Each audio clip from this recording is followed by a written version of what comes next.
धरणाच्या main gate पासून वरती आल्यानंतर एक बॅकवॉटर किंवा धरणाचा काठ जो म्हणतोय तर हा एरिया आहे. बरीचशी मुलं मुली पार्टीसाठी येतात रविवारचं. तर तुम्ही इथं चुली वगैरे बघू शकता जी पार्टीसाठी मांडलेले आहेत, जेवण वगैरे बनवतात. तर ग्रुप मित्रांनी येऊन इथं जेवण करण्यासाठी अति उत्तम आणि एक नंबर एरिया आहे. सगळं साहित्य सुविधा युक्त असल्यासारखं आहे. पाण्याची कमतरता तर नाहीच नाही आणि धरणाचं पाणी असल्यामुळे प्यायला पण काय वाईट आहे. चुली जागी चुली मांडल्यात बघा.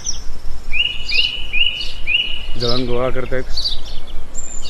जेवणाचं बहुतेक नियोजन आहे. नियोजन जोरदार चालू आहे.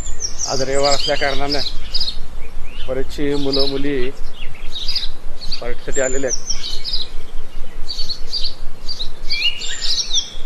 अथांग परिसर आणि अथांग काळमोडी धरणाचा पाण्याचा व्याप, निसर्गाची किमया तुम्हाला दाखवण्याचा प्रयत्न करतोय आम्ही. माझ्याबरोबर आमचे सहाय्यक मित्र आहेत.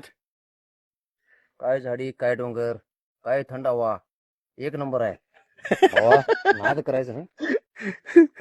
पहिल्यांदाच आलोय अर्जुन सरांच्या बरोबर. आपले परम मित्र आहेत अर्जुन.